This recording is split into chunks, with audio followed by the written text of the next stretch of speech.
Thank you, and welcome to the post-lunch session of this historical occasion, like Richaji mentioned.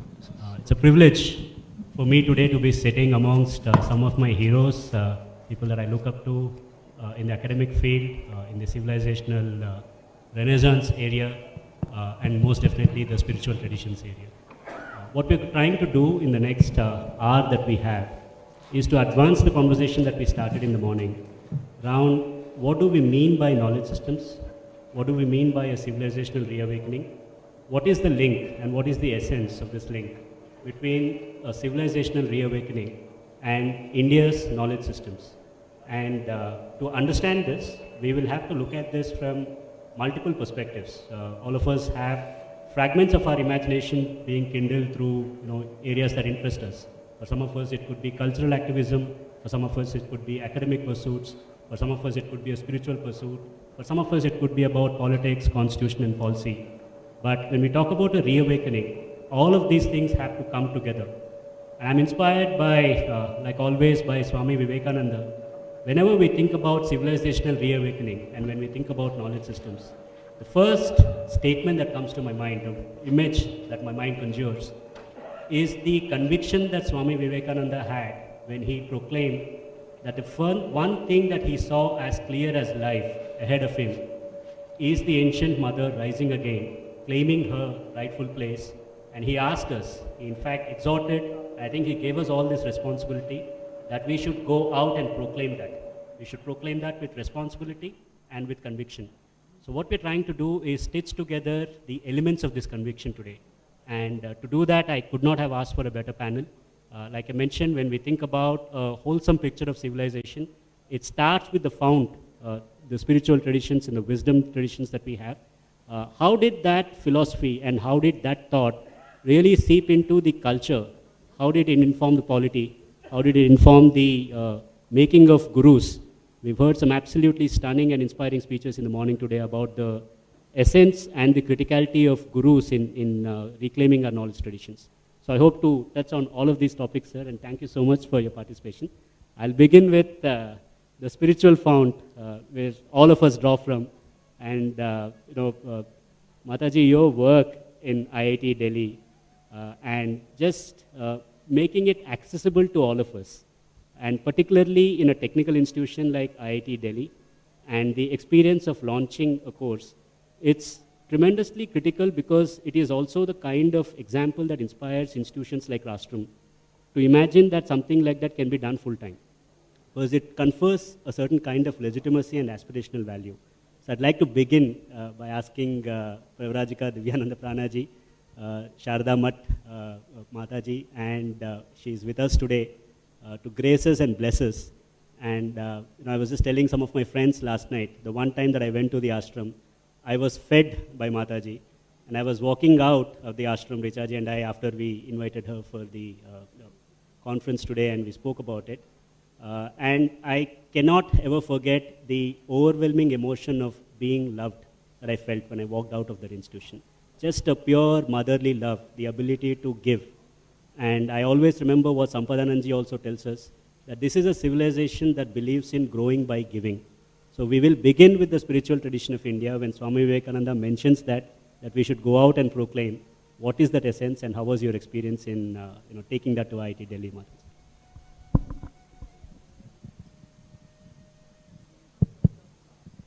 Namaste to everyone, and thank you for having me here.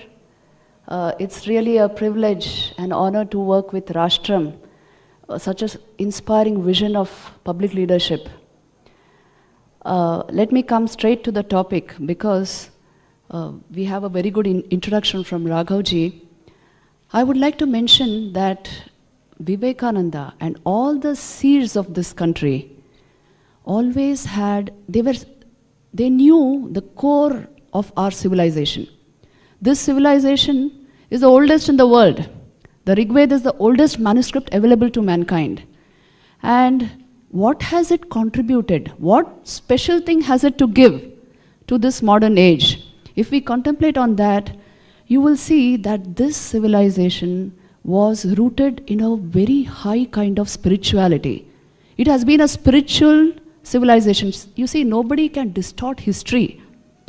Our very history says that the Vedic age, which was, this very area where you are sitting, this was Indraprasth, and the Punjab, Delhi region, it was part of the Vedic age. The forests here reverberated with Vedic mantras and with such highly developed philosophies, such intense research into consciousness.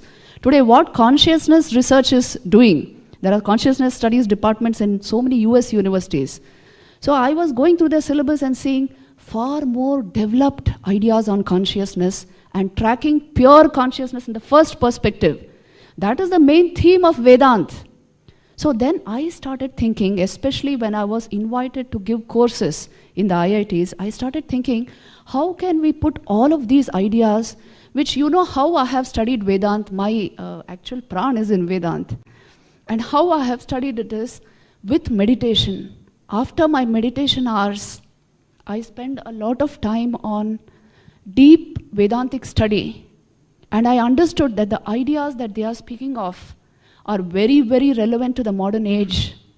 Only they have to be interpreted in the modern idiom, in a scientific format. That is all that is required. And who will not take the truth? Tell me. There is no parochialism here, there's no narrowness, there's no divisiveness, nothing that people suspect. It is a science of consciousness, and there's a technology to it, which is yoga. The science of consciousness is Vedanta, the technology is yoga. And the enormous ideas which they have given us on this, the deep level research, which is the product of this kind of meditation, that has to go into the minds of our youngsters, because that is what everyone is asking for. What is the point in knowing the whole world? From knowing everything from quarks to quasars and not knowing yourself. What's the point? Tell me. So this is a research into that. Who am I? What is the unchanging core of my being? Leaving aside everything else, what is it in me that outlasts the life of this body? What happens after death? Who am I truly? What is my existence about? And then what is the human life about then? So these are existential questions that come to every thinking mind. And the answers are all there in Vedanta in a completely scientific format. But we have not been able to extract it like that. We give it various tones and we mess it up in the social structure. And finally it is delegated to the realm of religion. Or that's why you see, when IIT Delhi first invited me, I remember, I asked them what exactly they wanted. And they told me that we want to study Vedanta, but in a, it's a secular institution and it must. So I told them, see, I understand Vedanta as a science of consciousness. I don't bring in any kind of a ritual or religious terms there. I can give it to you in a completely scientific format. But I will come in my gerua. Secularism doesn't restrict me from practicing my method to Vedanta. So if you accept it like that, I will deliver it. And they accepted it. And I gave 4 courses on Yog Vedanta. 3 of them have been uploaded on their official YouTube channel, NRCV IIT Delhi. You can find them there. And now they are also being converted into books. And these have been taken up by many universities in India, because a whole millions of views they have gone on, and a whole lot of intellectuals have participated, interacted with me, and also accepted the courses. And we sort of tailor-make courses for universities as per their need. So I am currently working with 4 universities, and Rishihood is the most recent one. So I can tell you this, that what is there in these holy scriptures, it is very relevant to the modern age. And it addresses our existential questions directly, if we can extract it in that form. And if we don't do that, we will miss the essential core of these, our great spiritual heritage. That is what I would say. And one more thing which I would like to point out is, people have been asking this question. Can I just say this, Raghavji? People ask me this, and I was asked this initially, even in, not exactly in IIT, in some other place I was asked this, that what is the utility of all this? Isse kya milega? So this is the common question asked against IKS. So then I told them a story, okay, this is a real thing which happened way back in 1820s when Michael Faraday discovered electromagnetism. He presented his findings before the Royal Society of London. And you know what the president of the Royal Society asked him at that time? What is the utility of this? What is the utility of electricity, he's asking. And Michael Faraday just smiled and said, sir, what is the utility of a newborn baby? Any utility? But infinite potential is there. This will make character. Indian knowledge systems are the foundation for character. Indian philosophies, they give you a direct penetration into the science of consciousness. The Kenopanishad is the oldest text on consciousness studies, I would say, 5,000 years old. And it will give you deep inner insights into what human life, human consciousness is about. So that will determine our goals in the future. Our societies will naturally change if we can bring this knowledge into mainstream society through mainstream academia. And this is what I intensely felt about, and now that's why I'm doing all this work. And I'm grateful that there are people like this who understand the value of this. We have all come together now to bring this, to make this work. We are going to make this work. And for that we require enthusiasm, youth and energy. And let's put it all together and make it work. Wonderful. Every word is a blessing.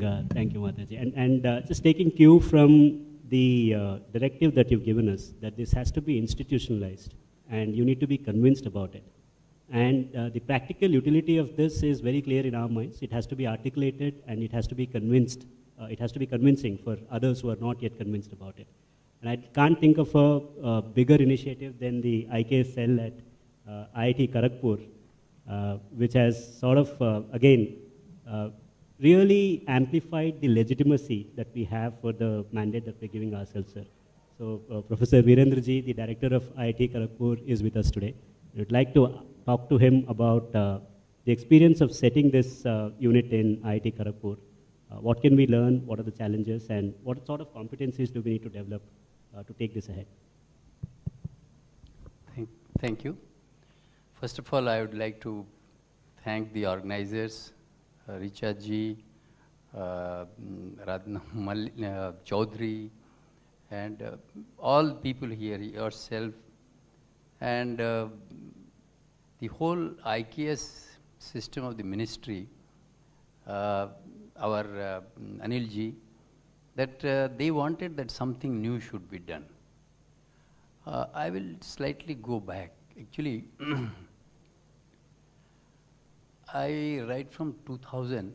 I'm impressed by, I went to once in Calcutta, if you have seen, there is a Belur Mutt. So in 99 I went.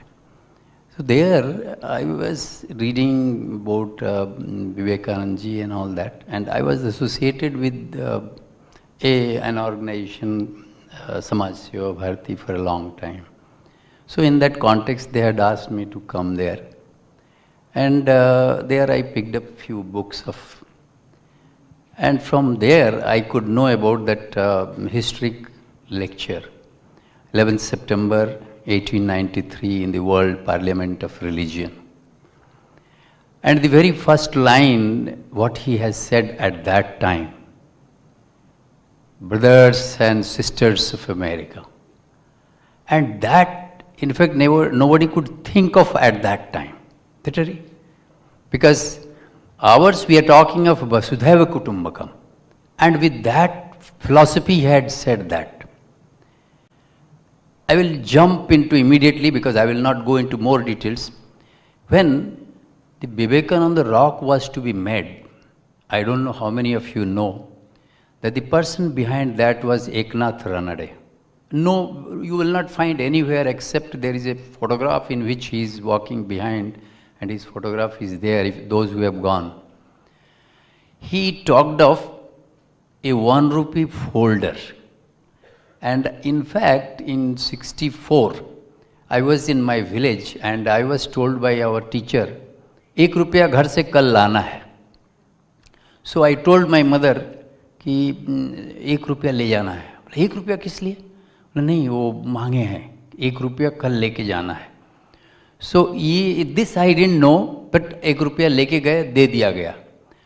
I came to know during that period when I was going through details of that Mimakaran rocks construction that he wanted to institutionalize the making of that Vivekananda rock, that any person of this country when he will stand, he will know that he had contributed into this. Because at that time, when it was passed by 363 people had signed in the parliament, Eknath Ranade could do at that time. And gone signature of the parliamentarians, it was not an easy task. And he got their signature. Because Nehru had said that if you can get it, then only it will be passed. Because a lot of things were happening at that time, at that location. So, when he has done that, see the feeling that he had, that it should be all. Yes, today we have heard that Bharat, India. So the 70% of the people who India lives in her villages, as it was said that they are, वो बच गए, और जो पढ़ाई लिखाई किए people like us, हम लोग उसमें घुल गए, हम लोग India हो गए, वो भारत रह गए. So during that time also he wanted to inculcate the similar thing. And therefore, and more recently I will tell you a simple example. You have seen the Padma Awards. Who could have thought? Nobody could have thought. The Padma Awards, I will not name Tulsi Gowda and other people. Now this is exactly in the similar lines. That see, there are people whom nobody knows except the earlier awards, Latins, Delhi and all that. But see, there are people who are still doing that, not knowing what is Padma Award, what is what. They knew that what is humanity, what is Sanskriti, what is connection with mothers, brother, sister, Nati, Natni and things like that. Now this feeling, very recently by the Padma Awards, those who have seen, they must have got this. Now, when I was there in the department, because I joined this institute in 1974 as a BTech student, I went to the old building, because many of you know that IIT Kharagpur started from a prison cell, Hijli prison cell. Now there, on 16th of September 1931, 2 of our people who were at that time jailed there, Santosh Mitra and I think Sengupta. Santosh Mitra and I'm forgetting his name, Sengupta, another Sengupta, I will recall, I will tell you. These 2 people were shot dead on 16th of September 1931. So that building, in that building, our Department of Agricultural Engineering started. In fact, all the departments started in one room there.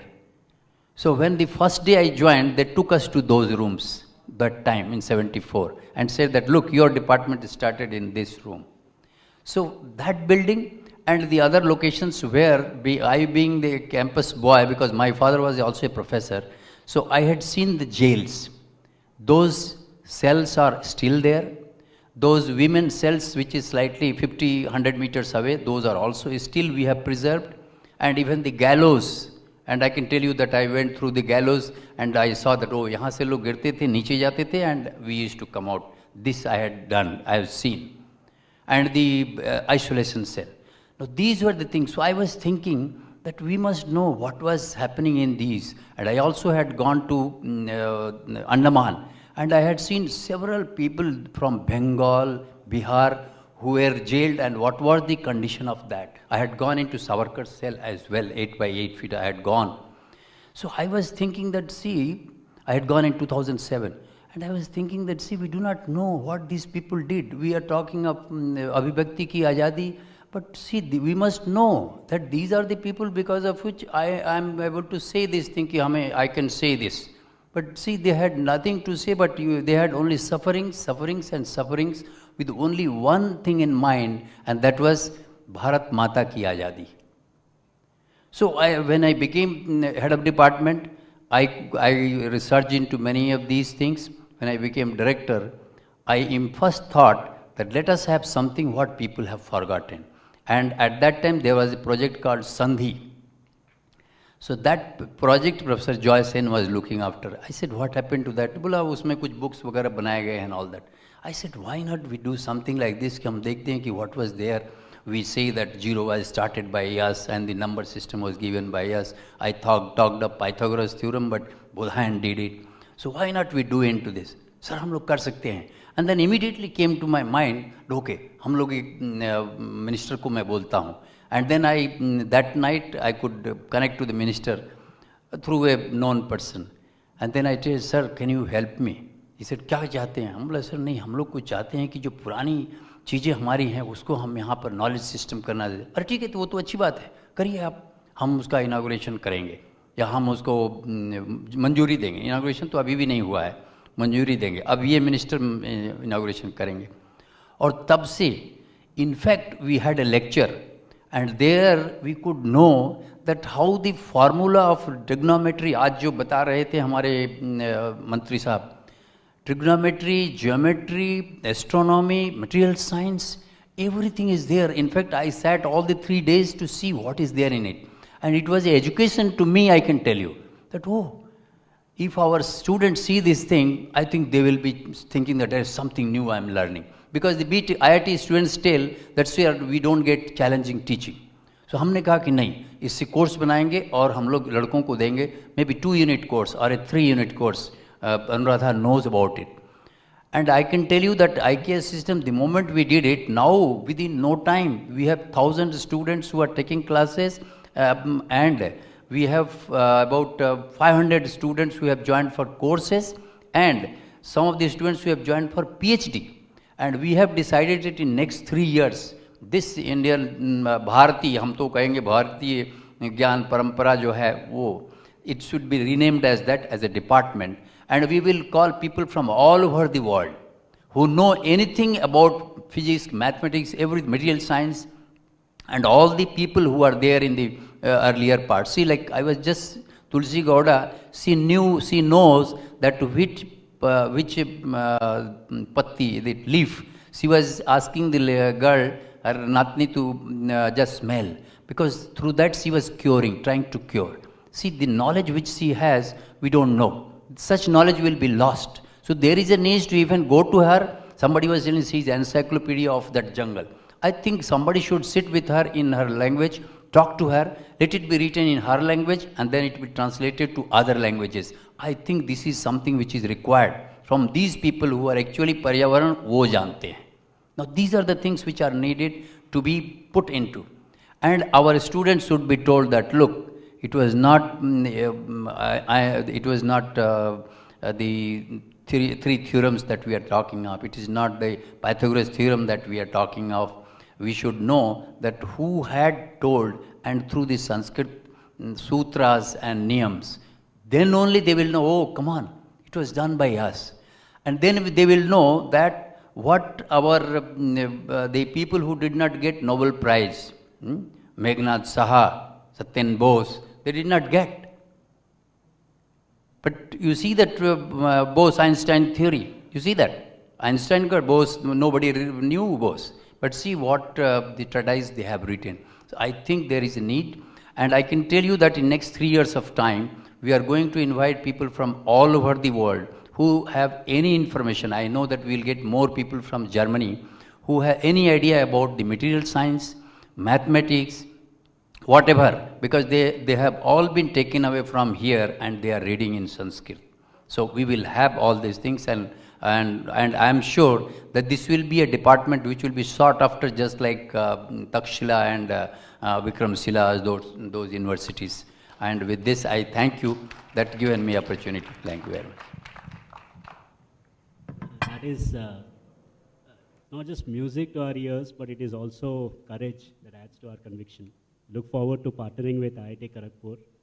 At Rashtram, we are inspired by Sri Aurobindo's conception of Bharata Shakti, and we think of Bharat today, and we feel that there has to be a coherence and there has to be an alignment between 3 Shaktis today. The academic Shakti, the political Shakti, and the civil society Shakti. So this is the work that we're looking to do, sir, and we'd love to partner with you and collaborate to bring out new courses on this. Sure. So from from the fount of philosophy and spiritual wisdoms to the institutionalization through academia, the real genius of Bharat, as we've heard in the morning session as well, is not really about the high philosophy alone. It is about how it has diffused and it has really impregnated the culture of every day. And representing the cultural aspect today in our panel is Vinayachandra ji, the head of Indica Yoga. Mataji said if Vedanta is the philosophy, yoga is the technology, and here is the technician who's taking it to a lot of us. You've done some really, really wonderful programs, bringing the yogic knowledge, helping us understand how this Vidya can really inform all of the things that we pursue in life. I'd like to hear from you, sir, and our audience would love to know this aspect of cultural leadership and linking that to Indic knowledge systems. What are the experiences that we've had so far, and how do you see this panning out? Sabhaye Namaha, Sabhasadbhyo Namaha. At the outset, I would like to congratulate the entire team at Rashtram and AICTE for taking up this important task of integrating IKS, institutionalizing it, integrating it with the present systems, and popularizing it among the people. Coming back to your question, I'll also share my personal journey and also connect it with Indica's quest. Anuradha and myself, we have been traveling and teaching in few universities across the world in last a decade or so. And many times we used to feel that India is misrepresented and underrepresented. And misrepresented intentionally by the active work of media and academia. So both are in cohort journey in this, and we were trying to argue, trying to present alternative view, but always felt it was not effective enough. So then we started to invite them to India to have a lived experience, and that actually changed. Once they were here, they were taken through a program of a week or 10 days, and that made them change their perspectives, their view of India in a completely different manner. Many of them went back with their tears in their eyes. So that was the kind of transformation that we could see when they came here, and we realized that giving a lived experience is the most important thing. And when you have to give a lived experience, it cannot be just in one domain. Multiple domains have to come together to make that experience happen. And this is the same approach that we have taken at Indica as well. We realized that dealing with things with intellectual level may not be enough. So cultural, spiritual, all the other elements have to be integrated. And in this regard, we have multiple verticals working. One is Indica Yoga, which takes care of the yoga experiential world. And our tagline is authentic, immersive, and transformative. So to curate authentic programs. And this is one thing I think something that is remarkable of these times is that people are looking for authentic stuff. Whatever their background is, whatever their ideological views could be, at least there's some kind of quest towards authenticity. And making that as the basis, we thought we'll provide yoga experiential programs which are authentic, which is connect. When we say authentic, we identified some 5 areas. One is to connect with philosophy and psychology, so that you make it experiential. Second, sutras, that is Sanskrit, and the scriptures, the second. Third was connected with the spirituality, the higher purpose of yoga. And lastly, with India, because we saw that there have been attempts to cut yoga from India, attempts to cut yoga from spirituality. So this reductionism, compartmentalization, which will eventually lead or make it vulnerable. So these were the issues that we identified with yoga. So instead of fighting these issues out, we thought we'll provide an alternative perspective. So having these 5 things integrated into any training program that we come up with. So that is one. So authentic. And for the transformation to happen, which is the final purpose of yoga, an immersive experience has to be provided. So if we have a Bhakti immersion retreat, which we just recently concluded, so it was not just reading the Bhakti Sutras, but allowing the participants a complete immersion into bhajans, into singing. So all these kinds of curated experiences which are immersive in nature, which eventually will lead to transformation. So if we are able to curate a journey like this, I think that serves the purpose. So Indica Yoga takes care of all these aspects when it comes to yoga. Similarly, we have Indica Moksha. Earlier it was called as Advaita Academy. In fact, that was one of the first of the series of verticals that were started under Indica, which curates programs on Vedanta tradition. And then we have Indica Today, which takes care of contemporary issues. In fact, let me also present the multiple approaches that we have. So one is to preserve, protect and promote. So when we say preserve the Vedic traditions or any element of the tradition which needs preservation, so supporting the preservation is one aspect. Protect, we often see onslaughts that do happen. So Indica Today is one platform which seeks to come up with countering views to such kind of onslaughts, and then promote the positive promotion of things. So this is the one approach that we carry there. So Indica Today takes care of those aspects. We started with English. We have Indica Today articles coming up in Indica Today in multiple languages. We have Shri Kumar ji with us, who is the editor of Indica Today Kannada medium. And then we have another platform called as Indica Pictures, because this is one area, the media, especially the visual media, which seems to have a lot of impact. And if we are giving one kind of message through one media, if it's not corroborated with other media, then we will fall short.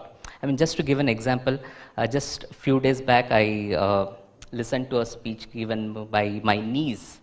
In fact, she was speaking on women empowerment, and she seemed to have created a lot of influence in her school, where many of her classmates then came back and wrote apologies for teasing someone in their classes. So it was in a way very effective. But when I listened to it, I was really shocked and also surprised that her presentation started with a quote from Malala, going into Michelle Obama, so on and so forth. So for anything that you do, you seek to find your source from outside. Though some of us might carry it, unless it comes into the media and it becomes point of discussion, it becomes highly fragmented and it may not serve the purpose. So visual media is an important media. Therefore, we started with Indica Pictures, and recently we concluded the second Indica Pictures Film Festival, which was from 12th to 15th. So encouraging people who come up with short movies on the Indic approach or Indic lens. So that is Indica Pictures. And to support all these verticals, we have our Indica courses, which will curate and offer courses on all the domains related to IKS and extended areas, and they are given in the format of 2 credits, 3 credits, depending on the duration and the kind of engagement that is required. So Indica courses in another portal. So in this way, multiple verticals to take care of multiple aspects, which will finally lead to building of an ecosystem. So intellectual pursuit is one, but cultural and spiritual, all these things have to be integrated, and that's where Indica is working towards that end. You also want to talk about the work that you do outside of Indica as Sure. well? Apart from Indica, or in addition to Indica, there's a new initiative that is coming up, that is Chanakya University in Bangalore. It will be located very close to the international airport and coming in the area of about 110 acres of land. And one of the founding ideas of this university is to have IKS as the basis. We still have not figured out how it will unfold, but the basic commitment is IKS will be the basis of every program that unfolds there. So IKS, we may not have a dedicated center as IKS, but that will be a horizontal that runs across all departments and programs, and we'll definitely collaborate and work with Rashtram to seek more inputs in this regard. Yeah. Look forward to that. It's actually going to be a milestone event in this journey of civilizational reawakening. When you have a university of that scale coming up and making a commitment to ground all of their learning in Indic knowledge systems, and this is spreading all over the nation. So what we are painting today, I'm sure the discerning observers have already noted, is just giving us the conviction that what we're talking about might seem like a distant idea, but once you get into the details, once you get into the network, and we are able to feed off from each other's confidence, and if we are able to cultivate the attitude and the ability and the competency of collaborating, there is a lot of work happening and this can be changed within a generation. But it cannot happen unless the software that runs the nation is also aligned with that, sir. And we've looked at what the wisdom traditions have to offer. We've looked at the enterprising spirit within academia. We've looked at cultural entrepreneurship. And we all know you and your work in terms of civilizational activism. But we need the state with us today. And state obviously is represented by the Constitution. A lot of your work has been about how do we inspire the constitutional interpretation, if not reorientation, to be aligned to civilizational interests. So how do you look at the component of knowledge systems in the work that you do? And how does knowledge systems inform and influence your civilizational activism, Saigaru?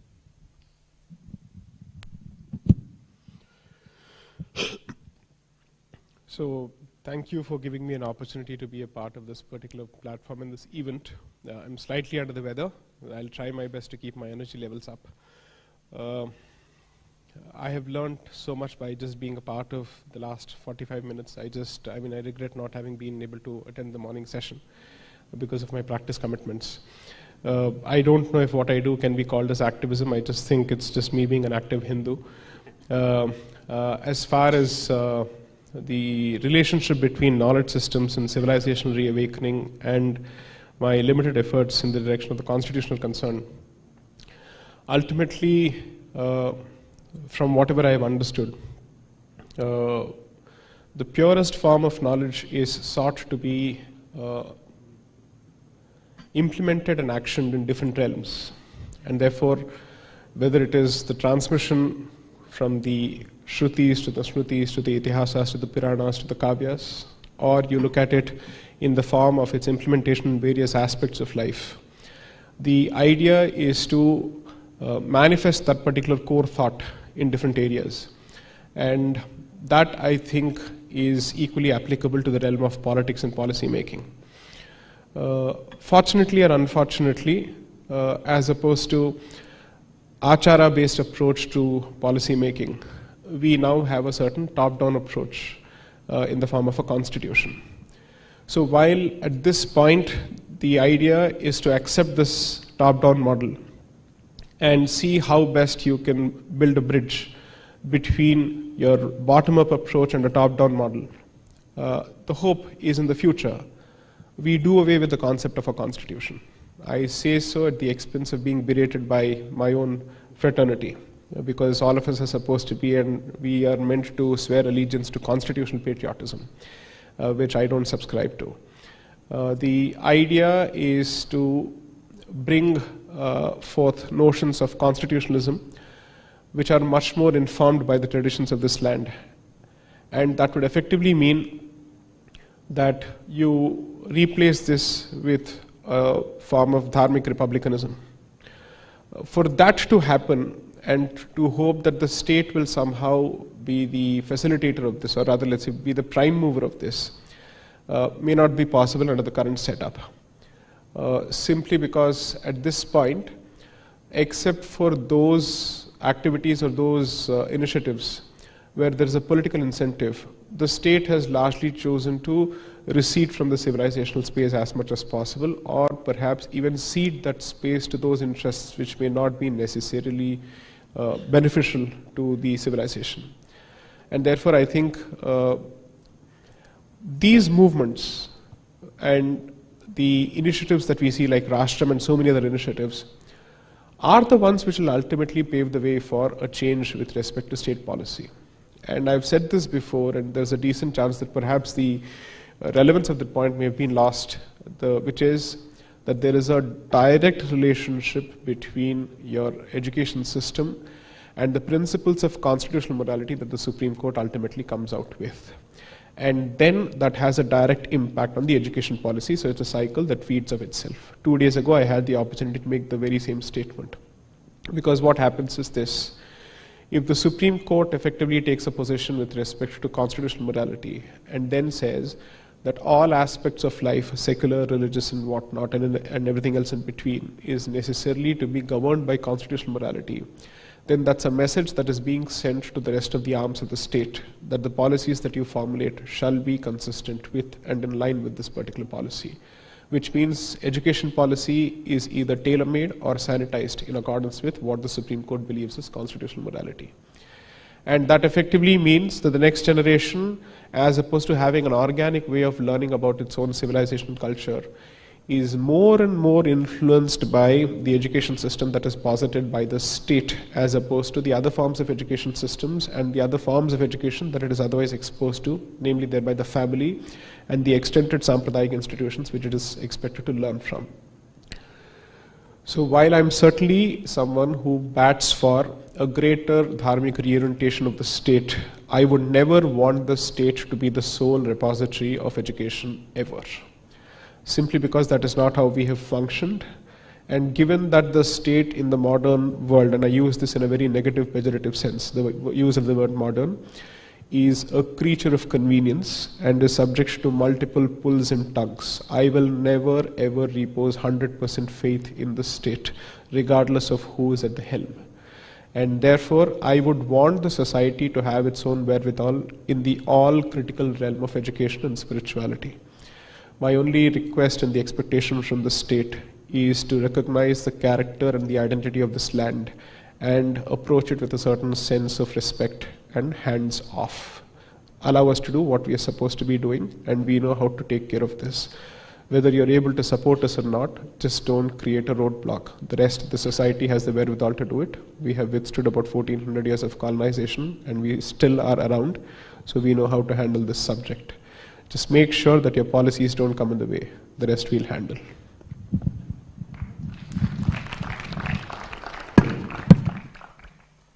If you're okay, I'd like to just extend that. Also the link between how we learn and how we reason, and therefore how we interpret policy.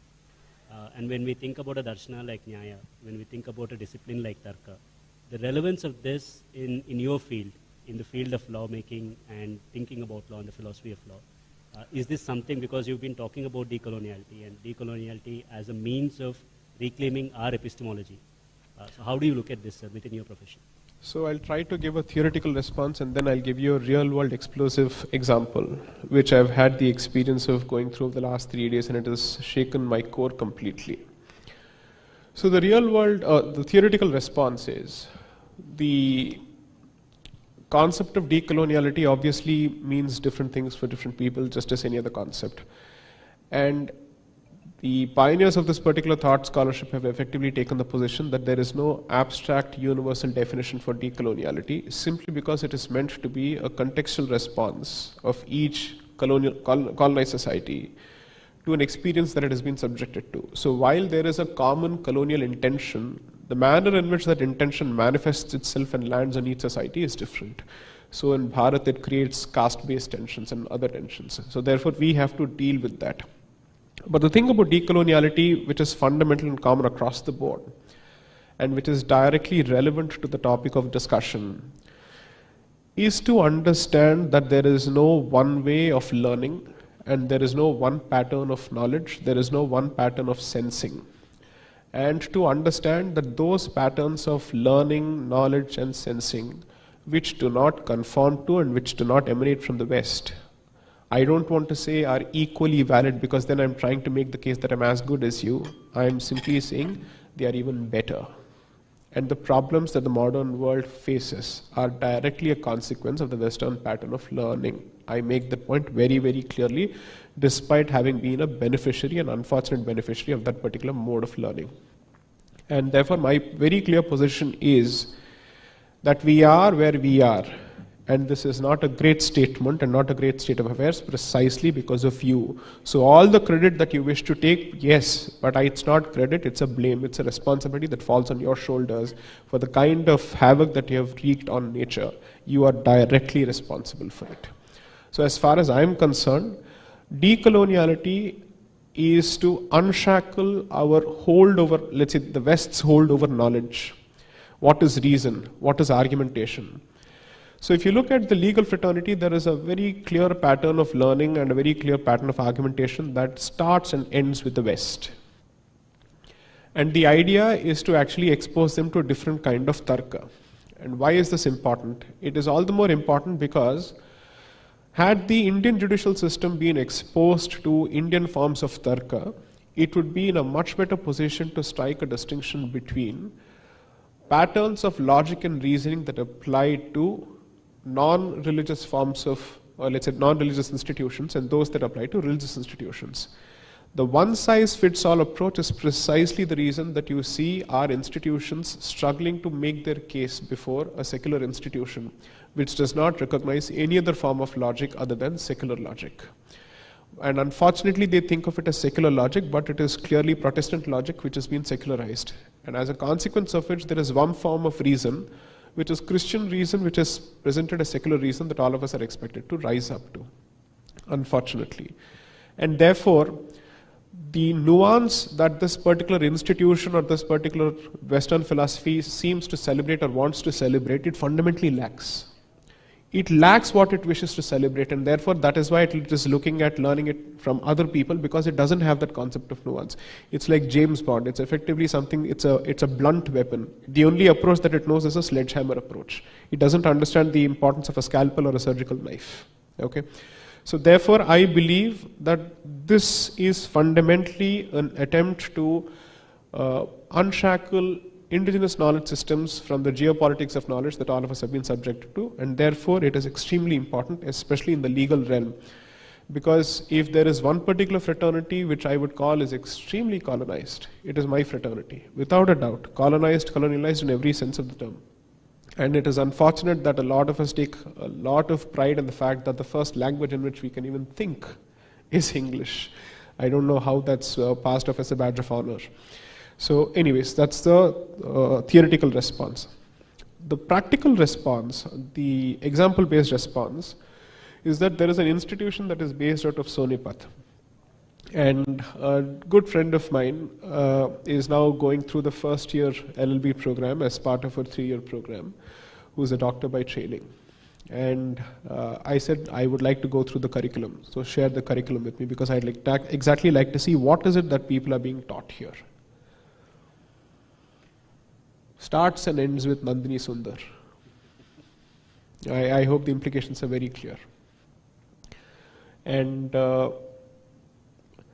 every class and every subject, whether or not that subject has any correlation or any nexus, direct, indirect, remote, obscure, whatever it is, with caste, is about caste. Whether or not it's got anything to do with intersectional studies, they bring it in. It's almost as if law is not the end goal of the training here. It is the means to an end, the end being a certain cultural end. And it's the same set of people whose names are constantly dropped, and in the recommended reading, this is the literature that they're expected to read.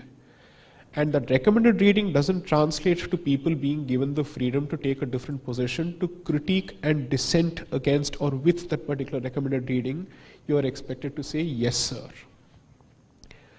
And this is apparently happening in a law school. Fortunately, this particular person comes from the 3-year program, which means that the undergraduation is done, and therefore there is a sense of realization as to what is the agenda that's being pushed here. But if the very same, let's say, curriculum is being taught to people who've just passed out of their 12th, and that is, you're looking at the formative age group, and let's say the impressionable age group of 18 to 23, I shouldn't be surprised even one bit as with respect to what it translates to during the CA riots or the NRC riots or the protests. This is a direct consequence of the curriculum. Why are even people surprised? I don't understand. Don't be surprised. This is how the equation flows. 1 + 1 is this blessed 2. This is exactly what is happening. So for me, these initiatives are not academic. They're extremely relevant. Otherwise, everything that you seek to do with respect to a civilizational revamping and a renaissance of this country, you're going to be faced with similar protests and at a much wider scale. My only fear is that I hope that the pace of the solution is at least at par with the pace of the problem, which I'm not sure is the case, and that is the only reason that I want the state to help me create a multiplier effect, and no other reason. Leave the curriculum to us, enable, make the atmospherics conducive. That's the only thing that we want. The best thing that I think about this particular initiative, which reflects the Indic spirit, is the fact that one institution which wants to make IKS is comfortable talking to another institution that is teaching IKS, and both of you don't see this as a territory war or a turf war. I am not playing the role of an Narada Muni here. I am genuinely making the submission that this collaboration is made possible precisely because of the spirit that you fundamentally draw from and you represent. So there can't be a better testament, and I hope IKS becomes the way of the future. So all power. I think this is critical for us to understand and reflect on, that while we have this vision of a knowledge that is based on truth seeking, there is also the reality that knowledge has been weaponized, particularly education has been weaponized. So there is not just an academic movement that is required, there is also a civil cultural movement, in fact a massive national mission for educating parents, I would say. The time has come. And all of us sitting here today are actually taking a step and a commitment. We're making a commitment to become the ambassadors of this thought. The whole idea of this event and the announcement of the faculty development program in Indic Knowledge Systems, an 18-day program, which is, to be honest, a huge amount of, it's a huge leap of ambition for Rashtram itself to be doing this so early in our academic institutional life. But the urgency with which we have to act on it is what convinces us that the collaborations have to be staged, the partnerships have to be signed, the curriculum has to be made, we have to reach out to parents, we have to reach out to students, and we have to provide intellectual clarity, and this is very important for today's age, we have to provide a moral suasion to people to pursue the path that we are setting out them for. Right? So this is the intent of this program, and I thank all the panelists for sharing your views. I will open it up for audience questions for 10 minutes, and then we will do a wrap. If somebody can just help me, if there are one or two questions from the audience, we can spread the mic.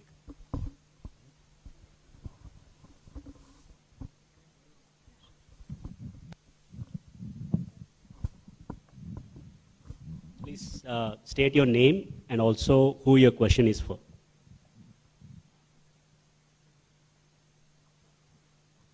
This is a question.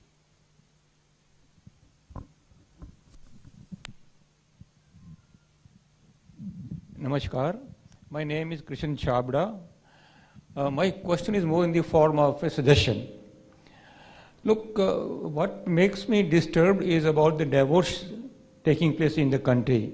This divorce was not heard of maybe a couple of decades back in this country, which is becoming now very, very common, and people start speaking about this thing at the fall of the hat. I suggest in this case that we can start teaching something to our youngsters right from the nursery level. The value of life, the family togetherness, that is very important, because I find that after divorce, the most sufferer is the small child, if there is a child who is left behind. So something needs to be done, and these youngsters can do a lot to bring around their parents. Maybe even today, the parents should learn from the youngsters. There are various ways and means. Another thing, which based on my own experience of working in the railways for more than 35 years, is we consider men behind the machine, we don't give them the right importance. As we are talking about the AICTEs, about the engineering colleges, basically, we engineers consider machine as a machine, and the machine should give the output regardless of what is happening to the poor chap behind the machine. So there is a need for us to appreciate the psyche of the person who is working behind the machine has to be understood, because a lot of these strikes that take place because of our inability to understand and appreciate the problems that person faces. I had one more point to say.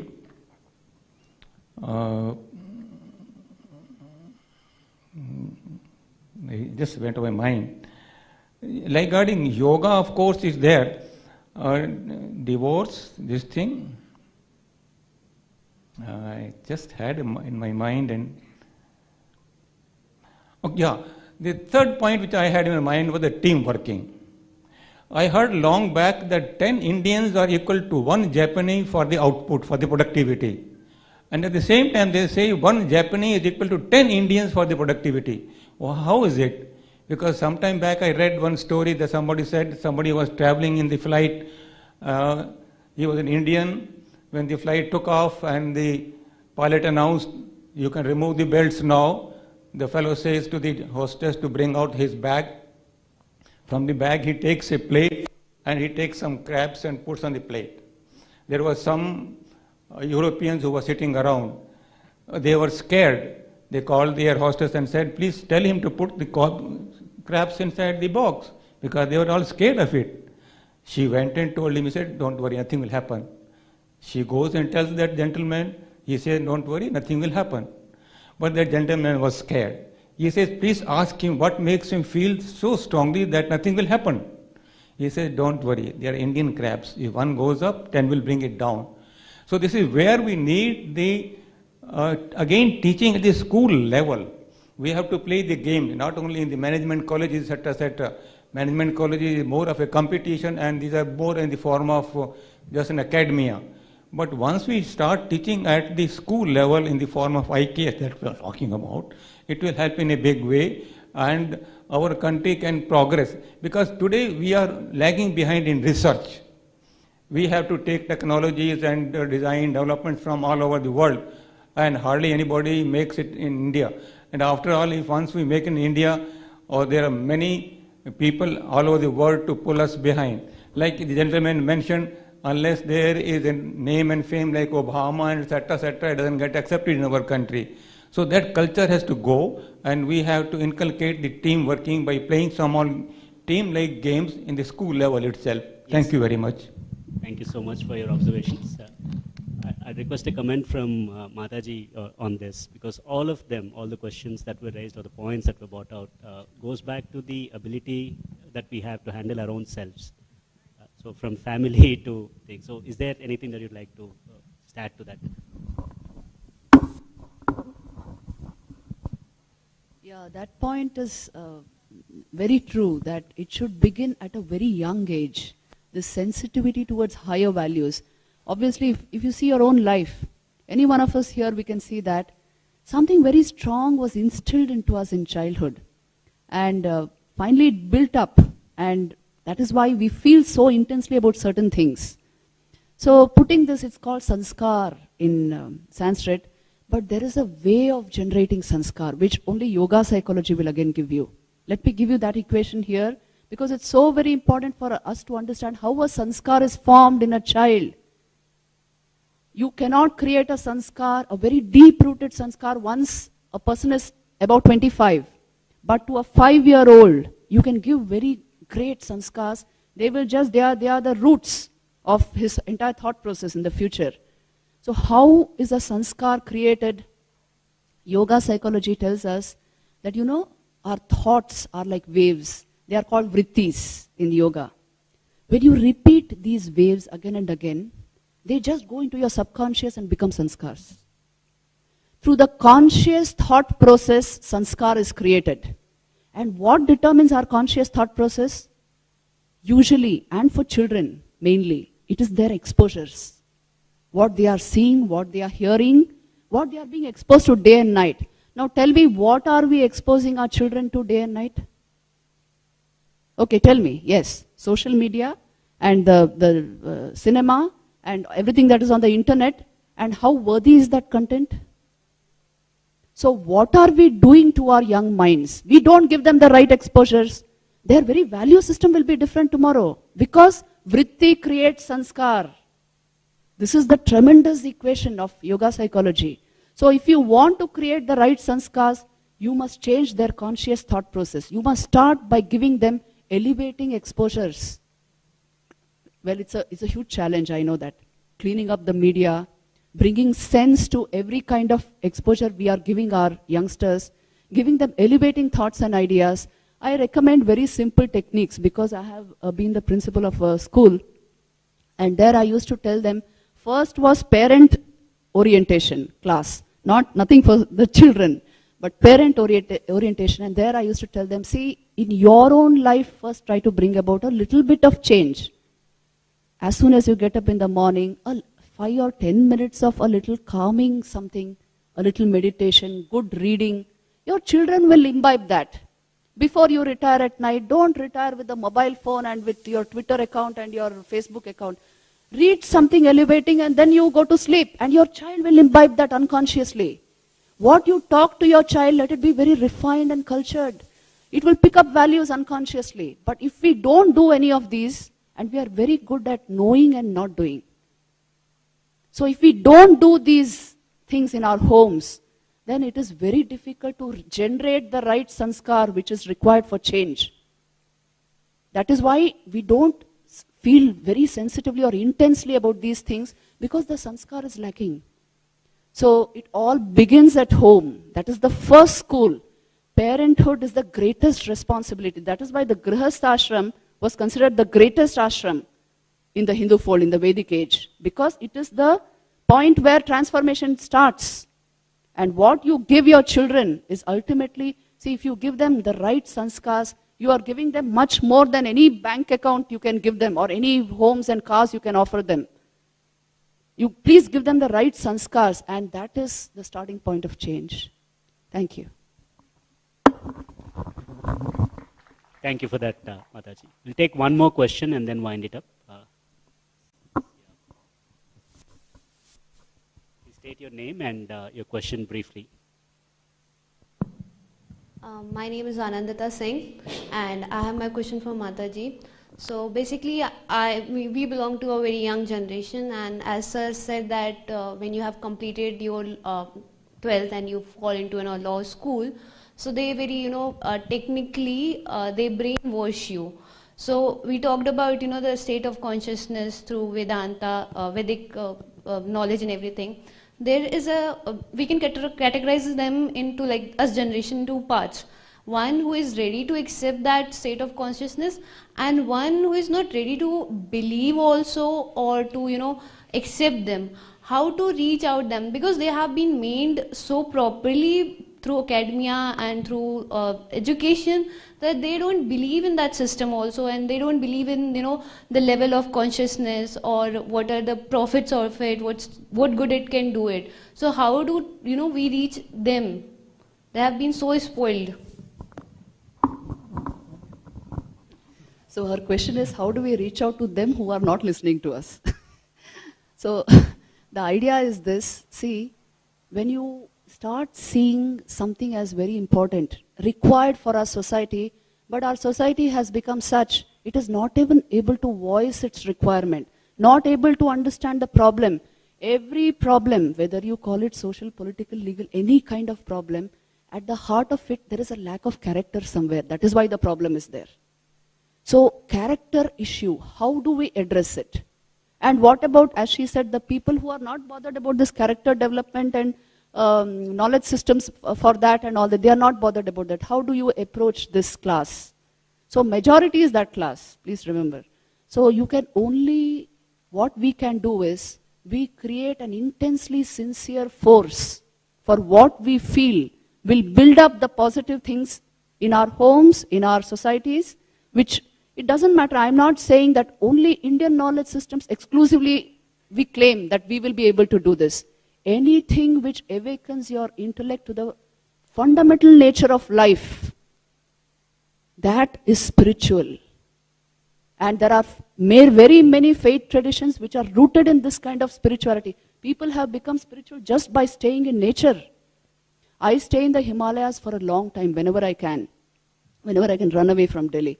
And there I found this just proximity with nature will put you into a state of meditation. So there, what I'm trying to say is you capture these elevating sentiments in your mind and try to intensify them to a level where your very presence will inspire that in others. See, knowledge is comparative. I know something is better than something only when I have tasted the better part, isn't it? When I have tasted it. If I have not tasted it, How can I influence another? Knowledge is always comparative. So my effort must be to raise my level of consciousness intensely. As I think you're a student. So as a student, I will tell you this: first build your life. Establish yourself in your strong, positive convictions. Experience yoga for yourself. It's all completely self-to-do technique. It is not a philosophy. It is not an ideology. It is not at all something theoretical. It is completely do it yourself. So taste it. And then you will get the power to lend it to others. Give it to others just like that. This is my answer to your question.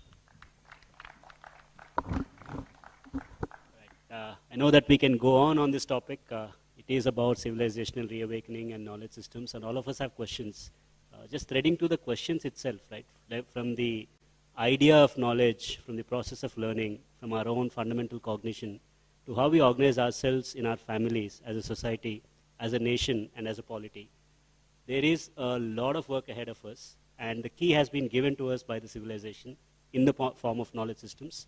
And the work that we do at Rashtram, the work that we're doing at IIT Kharagpur, the work that Indica does, are just efforts at bringing back this consciousness of knowledge. So I thank everyone for today's discussion. I hope there was some courage of conviction, like I said, in advancing and becoming ambassadors for this thought. And I once again thank all the panelists for your time. Beautiful. Thank you so much.